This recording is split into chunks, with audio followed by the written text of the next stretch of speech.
Salah satu kelebihan lalat ialah lalat digunakan dalam bidang forensik entomologi. Dalam pertemuan kali ini, saya akan bicarakan tentang sejarah forensik entomologi. Lalat merupakan haiwan yang digunakan sebagai indikator dalam forensik entomologi. Dan ada banyak kelebihan yang ada pada lalat. Cuma pada perbincangan kali ini kita akan lihat bagaimanakah sejarah forensik entomologi. Forensik entomologi yang menggunakan lalat ini daripada cycle kehidupan lalat bermula pada telur, larva, pupa hinggalah dewasa digunakan oleh pakar forensik untuk menentukan PMI, postmortem interval, iaitu jangka masa kematian satu mayat apabila mayat itu ditemui. Cumanya, sejak bilakah forensik entomologi ini mula dilakukan? Forensik entomologi bermula pada kurun ke-13. Lebih kurang pada kurun ke-13, forensik entomologi telah pun menggunakan lalat sebagai indikatornya.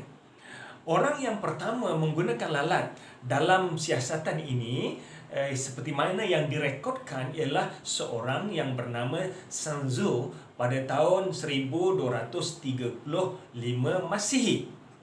Ketika itu beliau dipertanggungjawabkan untuk mencari siapakah pembunuh orang yang membunuh seorang pesawah padi. Berlakunya kes pembunuhan, Sun Tzu telah dipertanggungjawabkan untuk mengkaji, menyiasat siapakah pembunuh tersebut. So, tidak ada indikator yang jelas siapakah pembunuh ini dan tidak ada orang yang mengaku. Jadi bagaimanakah Sun Tzu boleh menentukan siapakah pembunuhnya? Satu perkara yang unik di sini, Sun Tzu menggunakan forensik entomologi sebagai bahan indikator. Apa yang dilakukan oleh Sun Tzu? Sun Tzu telah pun mengumpulkan semua penduduk kampung di mana kawasan pembunuhan itu berlaku. Dan setiap orang diminta untuk membawa pisau sabit mereka sendiri. Sebab postmortem yang dilakukan mendapati bahawa mayat yang terbunuh itu telah pun mati dibunuh menggunakan pisau sabit. Sebagai pesawah, ramai di kalangan mereka yang memiliki pisau sabit. Jadi Sun Tzu telah pun meminta mereka datang berkumpul, membawa sabit-sabit mereka. Apabila mereka telah pun berkumpul, Sun Tzu dapat mengesan, dapat mengagak siapakah pembunuhnya. Bagaimanakah Sun Tzu dapat menjangka ataupun mengagak siapakah pembunuhnya? Beliau menggunakan lalat sebagai bahan indikator. Daripada ramai orang yang ada itu, ada seorang yang pisaunya didatangi oleh lalat. Lalat selalu datang hinggap kepada pisau beliau.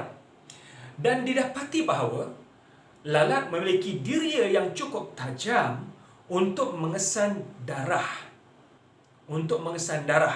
So, diria lalat begitu tajam untuk mengesan darah. Walaupun darah ini telah pun dicuci daripada pisau tersebut, lalat masih lagi dapat mengesan kesan darah yang ada pada pisau tersebut. So, apabila ada lalat yang menghinggapi pisau seorang pesawah tersebut, Sun Tzu telah pun mengagak bahawa inilah kemungkinan pembunuhnya. Setelah dilakukan penyiasatan lebih dalam, akhirnya pembunuh tersebut, orang tersebut mengakui bahawa dialah sebenarnya yang telah membunuh pesawah tersebut.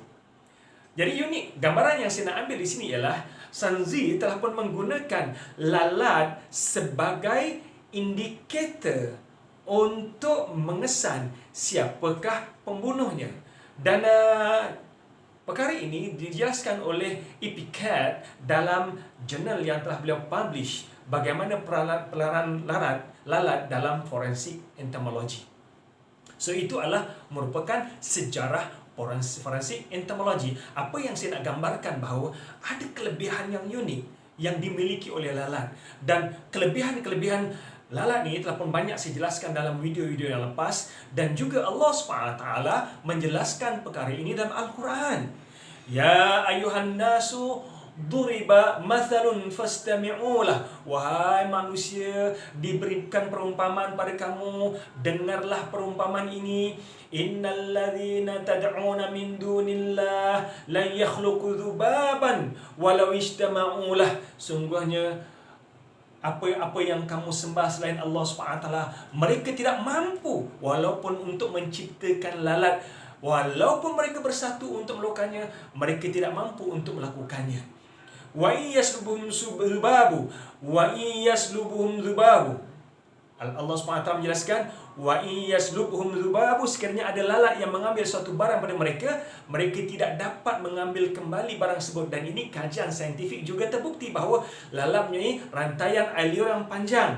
Ini dijelaskan oleh Dr. Abdul Majid Az-Zindani bahawa lalat mampu mengeluarkan air liur yang banyak, dan lalat mampu untuk melakukan penghadaman makanan di luar perutnya. So apabila dia mengambil suatu makanan, enzim yang dikeluarkan itu akan berjaya mengubah struktur benda, bahan yang diambil, sehingga manusia tidak mampu untuk mengambilnya kembali dalam bentuk yang asal. Sebab itu Allah sebutkan, wa iyaslubhum dzubabu syai'an la yastanqidhuhu minhu. Dan mereka tidak mampu untuk mengambil sesuatu yang telah diambil oleh lalat. Allahu Akbar. Kehebatan yang dimiliki oleh lalat telah pun dijelaskan oleh Rasulullah SAW 1400 tahun yang lalu. Namun demikian, fakta-fakta saintifik yang ditemui sekarang ini menjelaskan beberapa kelebihan-kelebihan yang dimiliki oleh lalat. Siapakah yang memberitahu? Siapakah yang mengajar Nabi Muhammad kelebihan-kelebihan yang ada pada lalat ini? Benarlah apa yang Allah sebutkan dalam Al-Quran. Wa ma yantiqu 'anil hawa in huwa illa wahyu yuha. Nabi tak bercakap ikut hawa nafsu, melainkan wahyu daripada Allah Subhanahu wa taala.